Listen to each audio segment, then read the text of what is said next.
दाँत नमाजेको 2 दिन भइसकेको थियो। आफ्नो सास आफैलाई गनाउन थालेपछि मैले करिब 13,000 फिटको उचाइमा रहेको यो गाउँमा छिटो छिटो दाँत माझ्न थालेँ।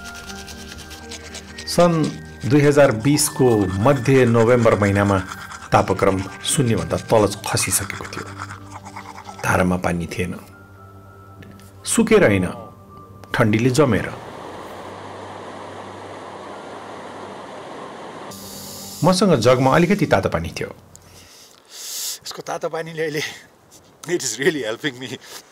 एकदम चिसो छ, असाध्यै चिसो छ। यति चिसो दाँत मजाइ मेरो जिन्दगीमा भएको छैन। तर साँच्चै भन्नुपर्दा हिजो मैले दाँतै माझिनँ, आज त अति हुन्छ भनेर माझेको। यो लोटामा तातो पानी नभएको भए it would have been very difficult. हाम्रो एउटा लामो यात्रा चाहिँ जारी छ अगाडि। कठिन दिन छ आजको। But it's so wonderful. यति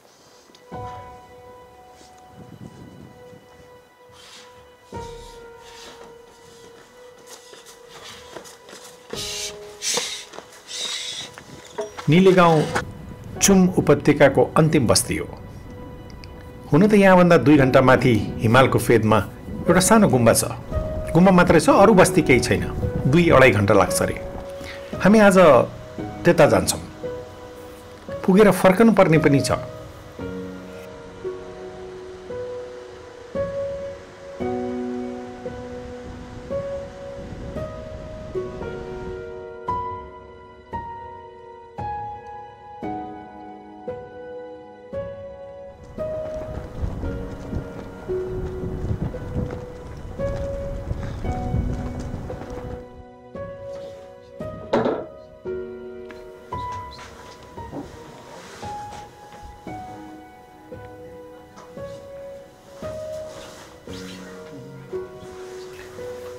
अहिले संसार कोरोनाले आक्रान्त छ, कोभिड-19। तर त्यसको यता अत्तोपत्तो केही छैन।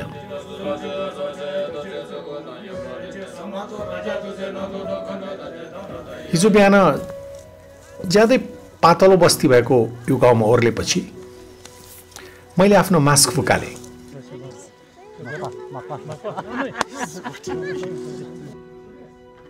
यता आउनु हामी सबैले PCR गराएका थियौँ। हेलिकप्टरमा उड्न अघि हाम्रो स्वास्थ्यको जाँच पनि भएको थियो।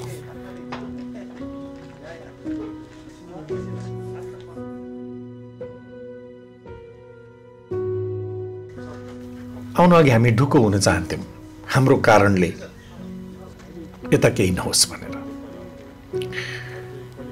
त्यसैले PCR, स्वास्थ्य परीक्षण सबै गरेर हामी यता आयौँ।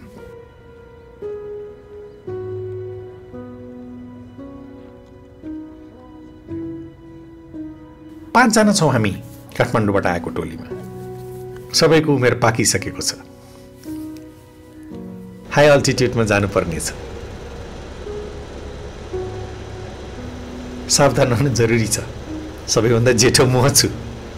हाम्रो शरीर पुरानो भए पनि मनको उत्सुकता भने चाहिँ जवान नै छ। त्यसैले त हामी यता आएका हौँ।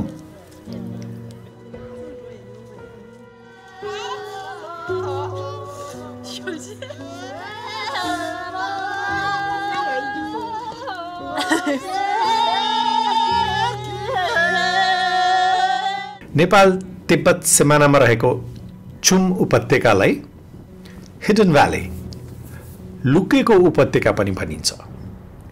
स्थानीय जानकार बताउँछन् यहाँको बस्ती कम्तीमा 1000 वर्ष पुरानो हो। 800 वर्ष पुरानो गुम्बा भएको त लिखत प्रमाण नै छ। यहाँ यो नीलेगाउँ बस्ती बसेको कति वर्ष भयो होला रिम्बुचे? अब यहाँ बसेर अब हाम्रो यसो हेर्दाखेरि 1000 वर्ष बोरी भएको जस्तो लाग्छ। 1000 वर्ष यहाँ बस्ती भएको। अन्त पछि चाहिँ हाम्रो यहाँ एउटा टिबेटबाट एउटा गुरु आउनुभयो। त्यसले गुम्बा बनेर 800 वर्ष भयो। त्यसो गर्दाखेरि 1000 वर्ष पनि भुरी भयो।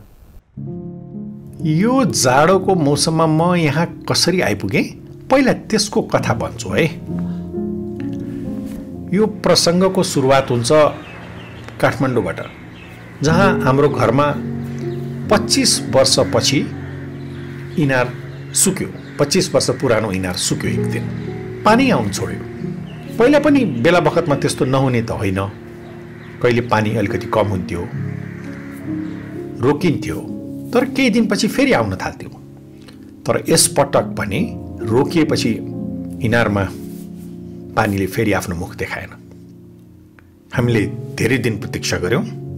त्यसपछि जान्नेलाई देखायौँ। उसले भन्यो अब यो इनार मर्यो। किन मर्यो भनेर सोद्धा जान्नेले भने अब यो मर्यो।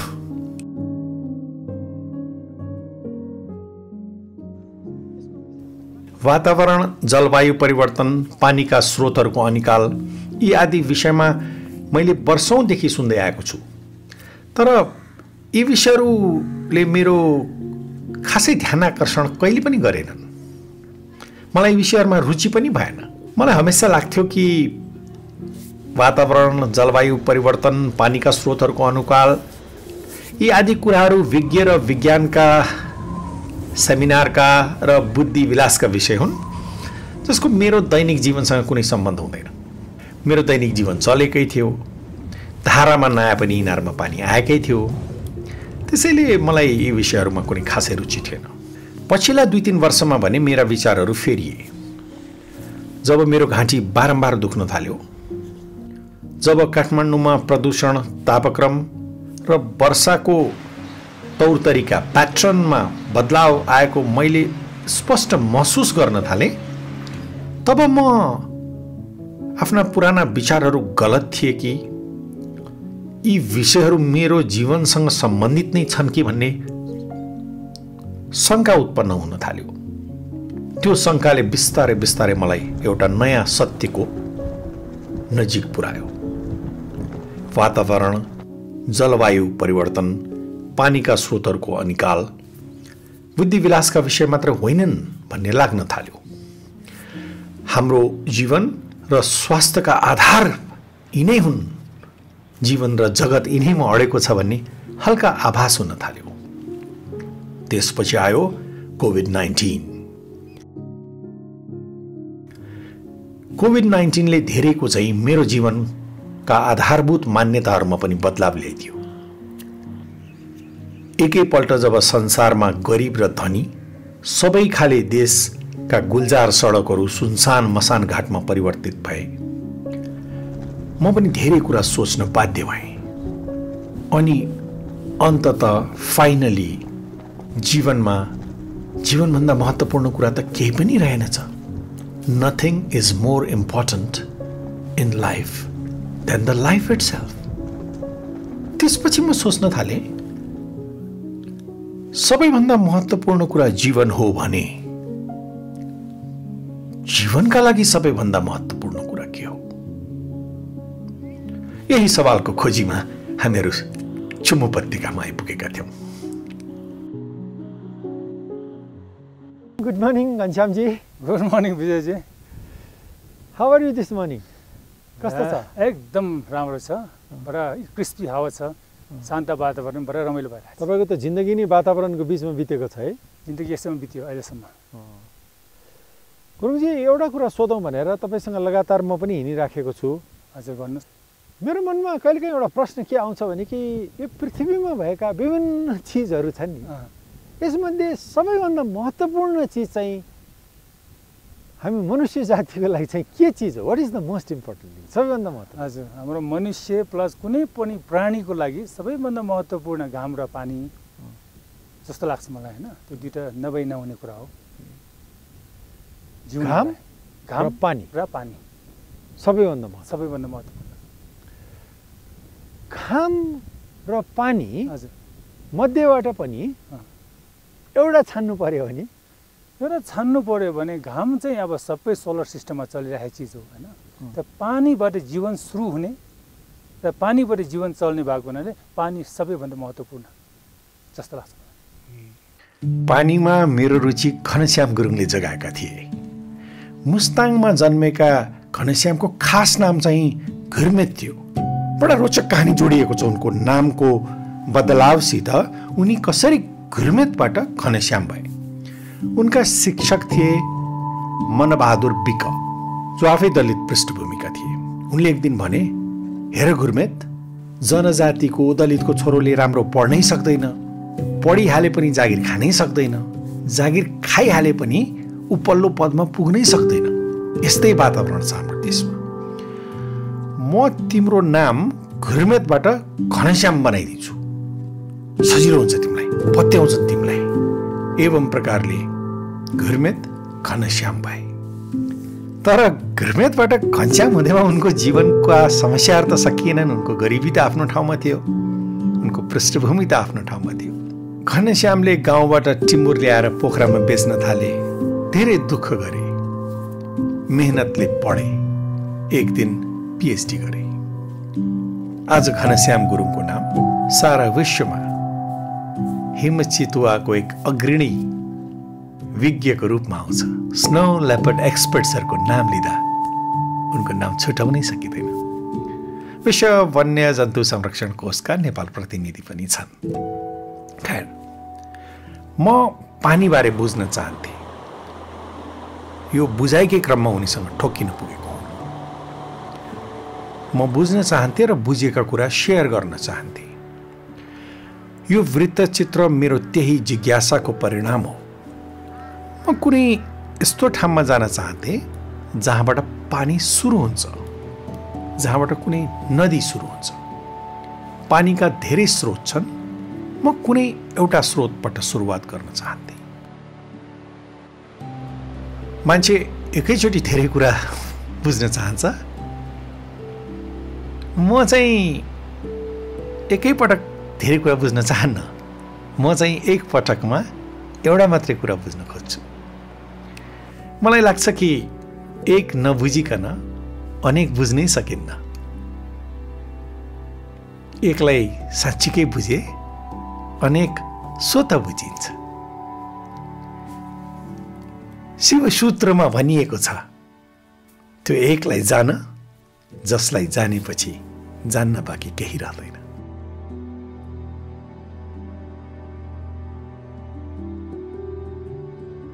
म छुमो उपत्यकामा छु।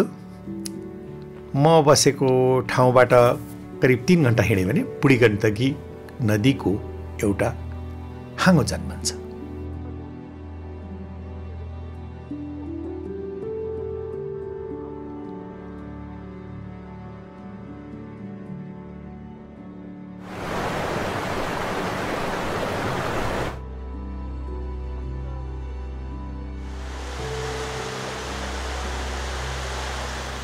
निकै बेर भयो म तल बग्दै गरेकी नदी निहालेर बसेको छु। अलिकति भावुक हुँदैछु। लाग्दैछ बाँकी जीवन नदी हेर्दा हेर्दै बिताइदिउँ।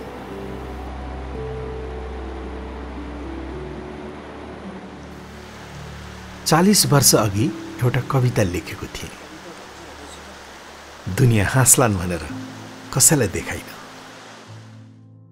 मन भित्रै लुकाएर राखे। आज देखाउँछु है। जीवन परिभाषाको खोजीमा म नदीका बगर बगर बरालिरहेको बेला जीवनको व्याख्या त पानीको कलकलसँगै बगिसकेछ। मैले त चालै पाइन। जीवनलाई म शब्दहरू भित्र खोज्दै हिँडे। जीवन त मेरै आँखा अगाडि बग्दै थियो, मैले त देख्नै सकिन। जीवन मेरै सामुन्ने बादलहरूभित्र उड्दै थियो, त्यो पनि मैले हेर्न सकिन। जीवन त मेरै कानमा बोल्दै थियो, मैले त्यो पनि सुनिन। जीवन परिभाषाको खोजीमा म नदीका बगर बगर बरालिरहेको बेला जीवनको व्याख्या त पानीको कलकलसँगै आकाशको बादलभित्रै हावाको आवाजसँगै बगिसकेछ। मैले त चालै पाइन। जीवन परिभाषाको खोजीमा म नदीका बगर बगर बरालिरहेको बेला जीवनको व्याख्या त पानीको कलकलसँगै बगिसकेछ। मैले त चालै पाइनँ। जीवन सदा मेरो सामुन्ने थियो, मैले त हेर्नै सकिनँ। जीवन परिभाषाको खोजीमा म नदीका बगर बगर बरालिरहेको बेला जीवनको व्याख्या त पानीको कलकलसँगै बगिसकेछ। मैले त चालै पाइनँ। खैर, अब केही बेरमा रात पर्नेछ, चिसो बढ्दैछ। मेरो मन चाहिँ हिमाल मुनिको यो निले गाउँमा होइन, धेरै टाढा अफ्रिकाको भिक्टोरिया तालमा पुगेको छ।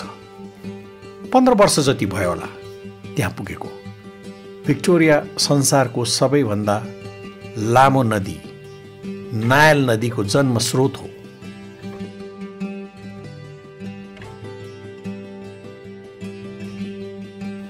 नदीको जन्म चाहे त्यो बुढी गण्डकी चाहिँ हिमालयबाट होस् वा नाइल चाहिँ कुनै तालबाट होस्, त्यसको विश्राम चाहिँ समुद्रमा पुगेरै हुन्छ।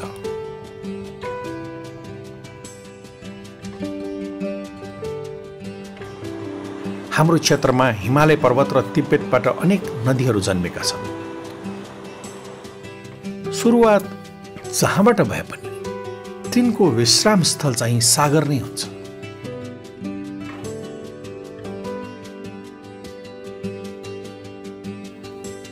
कोरोना सुरु हुन महिना दिन अघि मात्र होला म त्यो ठाउँमा पुगेको जहाँ हाम्रो क्षेत्रका सबै नदीहरू गङ्गा बनेर समुद्रमा विलीन हुन्छन्। बडा सही नाम छ त्यो ठाउँको, गङ्गा सागर।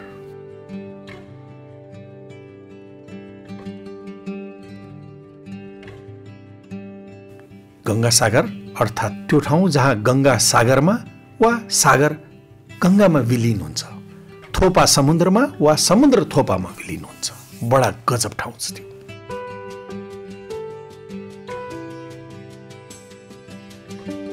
कोरोना आउन अघि यो वृत्तचित्र सकिएको भए सायद यो वृत्तचित्रको घनत्व कम हुने थियो।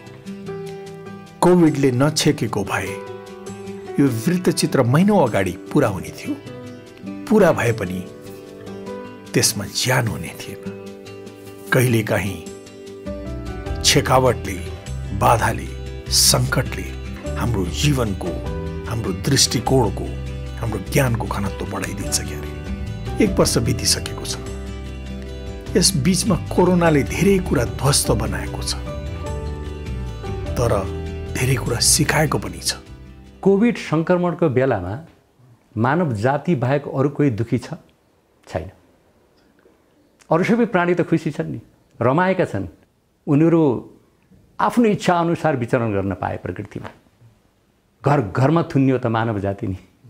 मानव जातिबाट पक्कै पनि केही न केही प्रकृतिप्रति अन्याय भएको रहेछ र अहिले प्रकृतिले मानव जातिलाई सिकायो कि तिमी अति लोभी भयो, लालची भयो, प्रकृतिको आवश्यकताभन्दा बढी दोहन गर्यो। तिमीले यो प्रकृति भनेको तिम्रो मात्रै हो भन्यो। प्रकृति अरू सबै प्राणीको पनि हो। तिमीले अरू प्राणीलाई सत्कार गर्न जानेको भए यो अवस्था आउँदैन थियो। मान्छेले चमेरो खाने होइन नि, मान्छेले सर्प खाने होइन नि, मान्छेले के खाने भन्ने कुरा प्रकृतिले तोकिदिएको छ।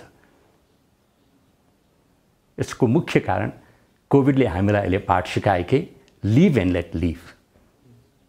यो पृथ्वी तिम्रो मात्र होइन, तिमी भ्रममा रहेछौ। मानव जाति विकासको कुरामा जहिले पनि तिमीलाई केन्द्रबिन्दुमा राखेर तिमीले विकास गर्यौ।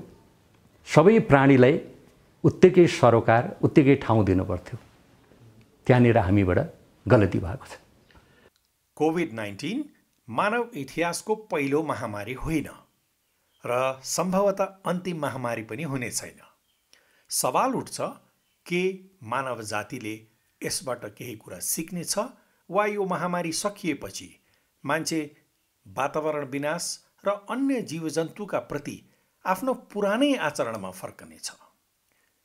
रिबेका शाह, विश्व वातावरण कोष WWF को प्रमुख वैज्ञानिक चिफ साइन्टिस्ट हुनुहुन्छ। उहाँले हामीलाई भन्नुभयो कोभिड-19 ले सब थोक बदलिदिएको छ। अब मानव जातिले एक फरक दृष्टिकोण जीवन र जगतका बारेमा राख्नै पर्छ। We have to look at things differently. COVID-19 has changed everything, and it's really shown us the extent to which we are out of balance with nature. And it's interesting because the very things that contribute to the rise of zoonotic diseases, and we have been having more zoonotic diseases around the globe at a higher frequency than ever in the past, and it's largely because we're destroying nature. When you encroach upon natural intact tropical forests, you disturb the ecosystems and you expose more people to more animal diseases, which creates a possibility for a spillover.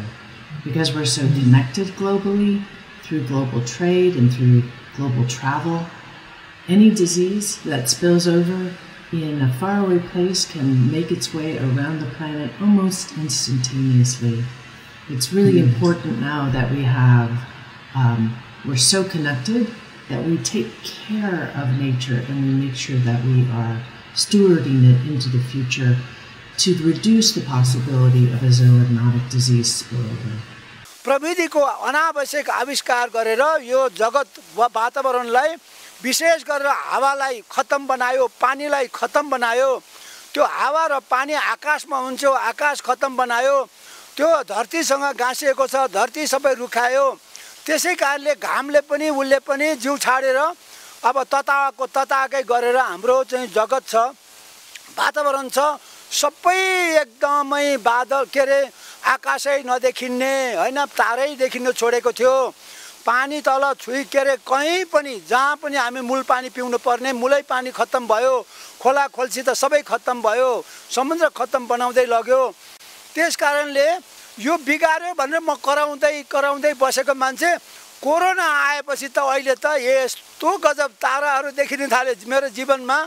पहिला सानोमा थुप्रो देखिने, अब त्यो बिस्तारै फर्किँदैछ। हिमाल देखिनु छोडेको थियो, कालो हुँदै थियो हिमालहरू, यति छ्याङ्ग भयो यो साल। पानी पर्न छोडेको थियो, मूलहरू सबै सुक्दै थियो, खोला सुक्दै थियो। पानी यति धेरै तपाईको यहाँ अगाडि नै हेर्नुस् त ब्याकग्राउन्डमा मैले यो पानी यति धेरै 3-4 गुणा पानीको मूलहरू फुट्यो। नदीहरू ठुल्ठुलो भएको छ, खेत रोपाई भयो, वनस्पतिहरू यस्तो राम्रो छ, जताततै हरियाली, जताततै निलो आकाश, जताततै यति चाहिँ नि खुला अनि स्वर्ग जस्तो सास फेर्दा पनि आनन्द आउने। पहिला के हुन्थ्यो, भाइरस नआउँदाखेरि सास फेर्नु पनि डर लाग्ने, यस्तो छ इम्प्याक्ट। र त्यसले गर्दाखेरि हामीले मान्छेले चाहिँ वास्तवमा जगत बिगारेको हो, हाम्रो वातावरण बिगारेकै हो। यो चाहिँ एकदमै अहिले मलाई मात्र होइन संसारकै सबैलाई चाहिँ यसले एकदम निश्चित बनायो कि हामी मान्छेकै गल्ती रहेछ जगत बिगार्नुमा भनेर। विजयजी, कोरोनाले मानव जातिलाई सिकाएको छ जीवनमा जीवनभन्दा ठुलो केही छैन। अनि जीवन आफै अकारण बिना कारण उत्पन्न हुँदैन। घाम र पानी अनिवार्य छ, तर कुन्नी किन होला थाहा पाउँदै पनि हामी यो कुरा बारम्बार बिर्सिन्छौँ। पानी चाहिँ हाम्रो पृथ्वीमा सबैभन्दा पहिलो तत्त्व हो, त्यो बिना जीवन हामीले सोच्न पनि सक्दैनौँ होइन। हाम्रो चाहिँ जुन 10 अवतारको कुरा छ, पहिलो अवतार त पानीबाटै सुरु भएको छ नि, मत्स्य अवतार भन्छौँ हामी होइन। त्यसपछि कुर्म अवतार छ, त्यो पनि पानीबाट घसेर जमिनमा निस्केको छ भने पहिलो जीवनको प्रादुर्भाव पानीबाटै भएको हो। र प्रथम अवतार प्रभु मत्स्य रूप धारण हो। त्यो मत्स्य रूप धारण भनेको चाहिँ सबैभन्दा पहिलो एमिबै पनि पहिलो जीव पनि त पानीबाटै, पानी र चाहिँ चट्याङ चुटुङ र तापक्रमको एउटा ठुलो खेल भएपछि प्रोटिनको पहिलो टुक्रा एकसेलीय जन्तु चाहिँ पानीमा एउटा त्यो ओजमा बन्यो भनेर भन्ने छ नि, त्यो त एउटा छँदैछ। बडो इन्ट्रेस्टिङ कुरा चाहिँ साइन्स पनि किन छक्क परेको छ पानीलाई चाहिँ हेरेर भने एउटा यस्तो किसिमको तत्त्व पृथ्वीमा जुन सलिड, लिक्विड र ग्यास अवस्थामा रहन सक्छ। त्यो चाहिँ फिजिकल ट्रान्सफर्मेसनको दृष्टिले पनि it has a very big range of transformation and its manifestation and effect on our life physical बडीमा पनि मान्छेको मनमा पनि ब्रेनमा पनि। अब विचार गरौँ, मान्छेको जीव जुन क्षीरसागरमा विष्णु बसेका छन् भनेर हाम्रो जुन भागवतममा कथाहरू छ, विष्णुको चाहिँ लक्ष्मी पाउमा बसेर क्षीरसागरमा नागमा पल्टेका छन् भनेको छन्, त्यही अवस्था बच्चाको पेटमा हुन्छ। यसको अध्ययन भएको छ। 4 महिनाको गर्भमा रहेको भ्रूणको पानीको मात्रा उसको भ्रूणमा 93% हो। जब त्यो 7 महिनाको हुन्छ त्यो घटेर 85% हुन्छ। जुन 85% पानी भनेको चाहिँ हाम्रो ब्रेनमा सधैँ वयस्क व्यक्तिको ब्रेनमा जहिले पनि 85% पानी हुन्छ। त्यो घट्दै घट्दै आएर बालकमा आउँदाखेरि त्यो 80% हुन्छ न्युबोर्न बेबीमा। त्यसपछि एडोलेसेन्स अवस्थामा, युवा अवस्थामा त्यो 75% हुन्छ। अनि जब तपाईँको घट्दै आएर बुढेसकालमा ओभर 75 चाहिँ 60% पानी हुन्छ। अर्थात् जीवनको मात्रा बढी देखिँदाखेरि पानीको मात्रा बढेको र मृत्युतिर जाँदै गर्दा पानीको मात्रा घटेको फिजिकल बडीमा पनि देखिन्छ। भन्नाले जीवनसँगै डोरिएको मात्रात्मक रूपमा पनि जीवनलाई यसले कति जीवन्तता दिने र कति जीवन्तता नदिने पानीमा ठुलो कुरा छ। अब तपाईँको स्पर्म नै पानीमा तैरेर जाने चिज हो। तपाईँ हेर्नुहोस्, मान्छेले जुन हाम्रो वीर्य तपाईँको 15% या 20% वीर्य मात्रै तैरिन सक्ने भएर अगाडि जान्छ अरे। जो वीर्य तैरिन सकेन त्यो फर्टिलाइजर गर्न जाँदै पुग्दैन। कसैको पुच्छर लामो हुन्छ, कसैको 2टा पुच्छर हुन्छ, कसैको टाउको सानो हुन्छ, कसैको पुच्छर छोटो हुन्छ, तिनीहरू तैरिनै सक्दैनन्। इभन कपुलेसन गरिसकेपछि कन्सिभ गर्नलाई पनि पानीमा तैरेर वीर्यले जानुपर्ने छ भने विचार गर्नुहोस् पानीको कति भ्यालु छ। हजुरबाबाले नदीमा पानी देखे, बाबाले टन्न भरिएका कुवा र इनार देखे। मेरो बाल्यकालसम्म पानी धारामा र ढुङ्गे धारामा देखिन्थ्यो। अहिले छोराछोरीको पालामा पानी प्लास्टिकका बोतलमा देखिन्छ। भोलि के हुने हो? यो के भएको?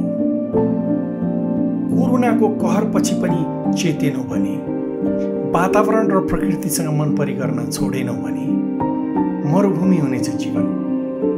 पानी बनाउन सकिन्न, पानी बचाउन मात्र सकिन्छ। पानी नै जीवन हो, पानी नै जीवन हो, जीवन नै पानी हो। यति सामान्य सत्य पनि म किन जान्दिनँ, जानी नै हाले पनि व्यवहारमा किन मान्दिनँ।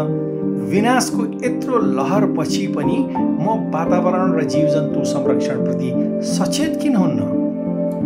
पानीलाई जोगाएर मैले पानीमाथि कुनै ठुलो उपकार थोरै गरिराखेको छु। पानीलाई जोगाएर मैले आफैलाई जोगाउँदैछु।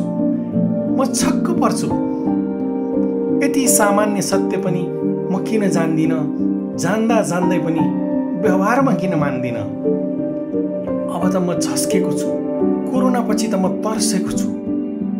प्रकृतिले मान्छेलाई येलो कार्ड देखाइसक्यो। म रेड कार्ड पाएर जीवनको मैदानबाट निकालिन चाहन्न। जीवनको स्रोत र पानीको स्रोत एउटै मुहानबाट निस्किन्छ रे। त्यसैले त भन्छन्, पानी बुझ्न सके जीवन आफै बुझिन्छ। म पानी बुझ्न चाहन्छु, म जीवन बुझ्न चाहन्छु। सहरमा बल्ल पानी अलिअलि पैसा तिर्दाखेरि पनि त्यो पानी कहाँबाट आउँछ, त्यो पानीले केले बचाइरहेछ भन्ने कुरा त्यो सहरको मान्छेले खास धेरै थोरै ज्ञान भयो कि। जसले पानी धाराबाट खान्छ नि, हैन? सानो सानो बच्चाले दुध कहाँबाट आउँछ भने विदेशमा पकेटबाट आउँछ भनेर कि। त्यसरी हाम्रो पानी जङ्गलबाट, हिमालबाट, जमिनबाट आउँछ भन्ने कुरा भने कि धाराबाट आउँछ भनेपछि धारामा जति पनि आउने भयो नि त। त्यसैले पनि त्यो पनि अझ अर्को महत्त्वपूर्ण कुरा हो कि पानीको त्यति धेरै महत्त्व दिएको पाउँदैन। सवाल उठ्छ, पानी जरुरी हो भन्ने जान्दा जान्दै पनि हामी त्यसका प्रति सचेत किन हुँदैनौँ? मानव जीवनका लागि चाहिने खालको पानी संसारमा सीमित छ, लिमिटेड छ। पानीका स्रोत के हुन्? कहाँबाट आउँछ पानी? अब पहिलो कुरो त हामी यो नबिर्सौँ है, भनिन्छ कि हामी कहाँ 6000 नदी नाला छन् है। त्यसमा ठुलो भनिएका यी कोशी, गण्डक, कर्णाली, बुढी गण्डकी, यस्ता यो त्रिशुली, यी ठुला भनिएकाहरू 8, 10, 12वटा होलान् मूल भङ्गालोहरू, जहाँ चाहिँ हिम नदीहरू पग्लेर हिउँ पग्लेर पानी आउँछन्। त्यसमा पानी चाहिँ चिसो हुन्छ, ठन्डा हुन्छ, राम्रो हुन्छ। अधिकांश हाम्रा खोलाहरूको पानी त त्यो हिमनदी हिउँ पग्लेर आउने होइन क्या। हाम्रा अधिकांश यो बागमती भयो, राप्ती भन्नुहोस्, कुनै पनि यस्ता ठुला बबाई, कमला होइन, यस्ता नदीहरू सबै चाहिँ नि बर्सातको पानीबाट नै चल्ने हुन् र तिनको बर्खा सकिएपछि, बर्खामा व्यापक भेल आउँछ, बर्खा सकिएपछि तिनमा आउने पानी भनेको त्यो बर्खामा परेको पानीले जुन पहाड चिसिएको छ र पहाडभित्र जलभण्डार भएको छ, भूमिगत जलभण्डार होइन, त्यो पानी रसाएर होइन जेठ महिनासम्म धान्न पर्ने त्यसले हो है। त्यसैले पानी हाम्रो मुख्य जलस्रोत भनेको चाहिँ के हो भने त्यो बर्खाको टाइममा र जाडो हिउँदमा चाहिँ यो अलिकति हिउँदे झरी भन्छ होइन, करिब म्याक्सिमम 20% हो, 15 देखि 20%, तर बाँकी चाहिँ 80-85% यो बर्खाको 4 महिनामा आउने हो है। त्यो कसरी नेपालमा भण्डारित हुन्छ? कि तपाईँले कुलेखानीमा भण्डारण गरे जस्तो भण्डारण गर्नु पर्यो, जुन एउटा मात्रै छ, त्यो पनि पञ्चायतले बनाएको हो। अब अरू खोलामा चाहिँ के छ हाम्रो चलन भनेदेखि चाहिँ नि त्यो परेको पानीले पहाड भिज्छ, पहाडभित्र त्यो भूमिगत जल जुन हुन्छ समथलमा पनि हुन्छ, तर पहाडभित्र त्यहाँ भरिन्छ पहाड बर्खामा। त्यो भरिएको पानी चाहिँ के हुन्छ बिस्तारै मूल मार्फत निस्किन्छ र त्यो मूलहरू पनि त्यो खोलामा गएर बग्ने हुन्। तर मूलमा चाहिँ नेपालीहरू, नेपालको गाउँको जनजीवन आधारित हुन्छ।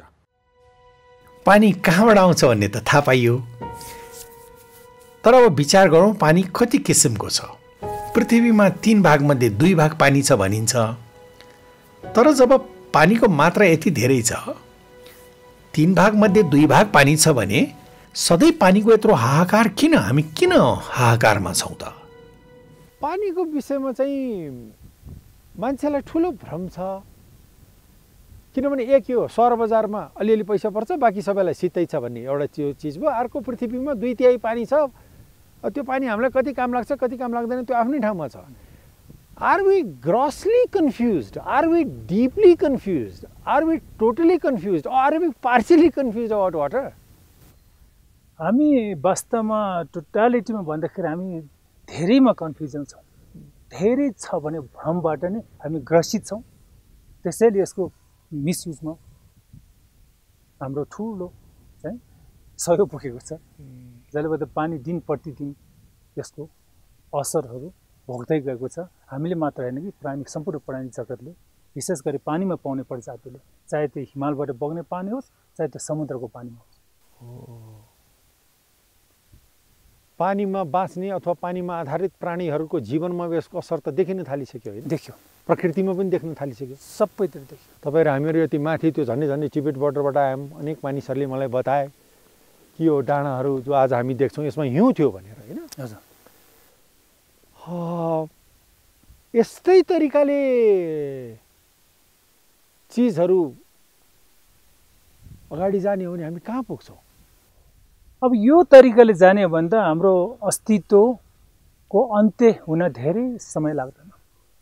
त्यसकारण अब समय आइसकेको छ हामीले हाम्रो सोच विचारबाट निर्देशित भएर यसको प्रयोगमा साँच्चैकै बुद्धिमत्तापूर्वक प्रयोग गर्नेतिर विचार गरिएन, संरक्षण गरिएन भने हाम्रो लामो जीवन जाने देखिँदैन।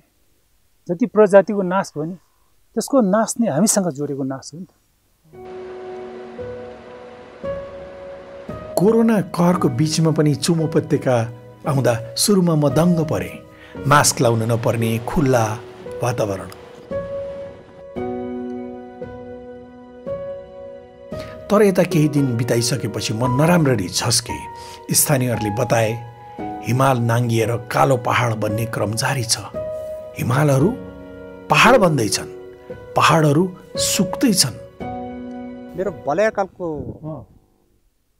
त्यो सम्झनाको स्मरण गरिरहँदाखेरि अहिले यो स्मरण गरिरहँदा अहिले प्रत्यक्ष हामीले देखिरहेछौँ हिमाल चाहिँ पक्रिरहेको छ। अब प्रत्यक्ष यो ताया हिमाल भन्छ, यो पारीको सानो चुचुरालाई हेर्दाखेरि पनि कुन चाहिँ थियो त्यो घोरा र याकको रूप ल्याएको त्यो तायाक हिमाल भनेर, अब त्यो चाहिँ तायाक गाउँ भनेर भनिन्छ भने यस्तै थुप्रै हिमालहरू छ। यो तापकरणले गर्दाखेरि हिमालहरू अब धेरै नै पग्लिँदै गएको छ होइन? हिमाल अब घर्षणहरू हुँदै गएको छ। अब पहिलो हाम्रो भाषीहरूले त त्यो काङ नाम्ची भन्छ है। अब हिमाल कहिले पुग्लिने, अनि ताल कहिले भर्ने भन्छ है। के भनेको त्यो चाहिँ? अब यो हिमाल कहिले पोख्दैन, त्यो हिमाल पोखेको पानी ल्यायो भने ताल कहिले भर्दैन भने जस्तो है। यो हिमाल कहिले पग्लिँदैन, ताल कहिले भरिँदैन भएन त्यस्तो भने जस्तो बाबुबाजेले त्यस्तो भन्थ्यो। अनि यो हिमाल चाहिँ मेरो विषयमा अब म 36 वर्षसम्म पहिलो त्यो सबै हिमाल थियो। अहिले त्यो मुनि छ नि, त्यो मुनि माथि पुरा हिमाल थियो है। अहिले हामी 35 वर्षसम्म त्यति छिटो पोग्यो कि त्यो। यो कहाँसम्म थियो हिमाल अहिले? अहिले यो माथिको अहिले त्यो ढाँडा त हिमाल नै छ नि है, ढाँडाको मुनि बनी छ नि, मुनि त्यो पुरा त्यो कालोहरू त सबै हिमाल थियो पहिलो। अनि अहिले त त्यति छिटो पोग्यो। यता पहिलो यो पारी हेर भने त्यो घाम लागेछ नि सर, कता पारी त्यो ढाँडा सबै हिमाल नै थियो, अहिले त छैन सबै। यो डाँडा यो सबै उ थियो, यताको जस्तै पुरै थियो। 35 वर्षमा यति छिटो पोग्यो भने अब लास्टमा त यो त्यस्तै जानेवाला नै होइन। म 70 वर्षसम्म पुग्यो भने यो अरू देख्दैन जस्तो, यस्तो भन्ने के हुन्छ होला त्यस्तो भन्ने लाग्छ ट्रेन भन्नु त है। 36 वर्षमा त यस्तो भयो भने अब 70 वर्षसम्म त त्यो हिमाल भन्ने नदेख्ने हो कि है, त्यस्तो पोग्लेर छिटो जाने होइन। यो पाहाडहरूको टुप्पोमा पहिला हिउँ हुन्थ्यो? हजुर, यो अहिले जुन हिउँ नभएको ठाउँहरू, पहिला हिउँ नहुने ठाउँहरू अहिले घाँसपातहरू हामीले सानो घाँसहरू यहाँ पहेँलो देख्न सकिन्छौँ। जुन माथि त्यो हिमालमा कालो कालो भएर बसेको छ नि, त्यो सबै पहिला हिउँ जम्ने ठाउँ हो त्यो। तपाईँकै सम्झनामा? हजुर, तपाईँको आफ्नो सम्झनामा यो जस्तो उदाहरणको लागि अगाडिको यो जो पहाड छ, हजुर, यो पहाड चाहिँ नि पहिला यसमा हिउँ थियो टुप्पोमा? हजुर। तपाईँले सम्झिनुहुन्छ? म 15 वर्ष जतिको हुँदाखेरिमा चाहिँ त्यहाँ मैले हिउँ देखेको याद छ। हजुर। अनि यो ठाउँमा छ नि, तपाईँले त धेरै वर्षदेखि हेरिरहनु भएको छ, यो डाँडा काँडामा हिउँ पहिला धेरै थियो कि अहिले धेरै छ कि, जङ्गल पहिला धेरै थियो कि अहिले धेरै छ कि यस्तै हो? अब यो डाँडा काँडामा त पहिला त हिउँ धेरै अल्को थियो, अहिले चाहिँ हिउँ चाहिँ धेरै घटेको अवस्था पुगेर गएको। कहिले हिउँ पहिरो जस्तो नि आउने, घरहरू नष्ट गरेर जाने थियो। अब यो जङ्गल पनि पहिला जङ्गल बग्लो थियो, अहिले चाहिँ जङ्गल पनि अलिक कम हुँदै गएको छ, त्यो मसिँदै गएको छ। जङ्गलमा पानीका स्रोतहरू सुक्दैछन्। पानी पर्ने, आकाशबाट पानी पर्ने तौर तरिका पनि धेरै फेरिएको छ। यस्तै हो भने त भोलि पर्सि के हुने हो, क्या हो भनेर आशंका र त्रास छ जनजीवनमा। यस्तै हो भने त मान्छे कसरी बाँच्ने आगामी दिनहरूमा? गाउँलेहरू नै बताउन थालिसके, किनभने पानी जीवन हो, पानी बनाउन सकिन्न, सावधान है। मेरो प्रोफेसरले के भन्नुभयो भने, सुबोध तिमीलाई थाहा छ, पानी मात्रै एउटा यस्तो प्राकृतिक स्रोत हो जो मानवले निर्माण गर्न सक्दैन। पृथ्वी बन्दा जति पानी थियो त्यति नै पानी अहिले छ। त्यो पानीको मोलिकुल डाइनोसरले खाएको मोलिकुल र तिमीले खाएको मोलिकुल एउटै हो। भनेपछि पानीभन्दा रोचक विषय अर्को के हुनसक्छ? पानी बनाउन सकिन्न है? सक्दैन। हामीले अब आफ्नो जीवनशैली परिवर्तन नगर्ने हो भने जीवन धेरै लामो रहन्छ। जीवन लामो छ, यही ठाउँमा देख्यो। हिजो 50 वर्ष कम बुढोहरूले डाँडामा हिउँ कम देख्दै थियो भन्थ्यो, आज 25 र 30 वर्षको मान्छेले भन्दैछ कि हिउँ कम भयो, पहिरो बढी आयो, समयमा पानी परेन। जति खोला ठुलो हुँदै गएछ त्यति दूषित हुँदै गएछ। प्रष्ट छ नि त। पानी बनाउन सकिन्न, सावधान है। पानी बचाउन मात्र सकिन्छ। कोभिड-19 त ट्रेलर मात्र हो। अब पनि हामी सचेनौँ भने अगाडिको जीवन सजिलो छैन।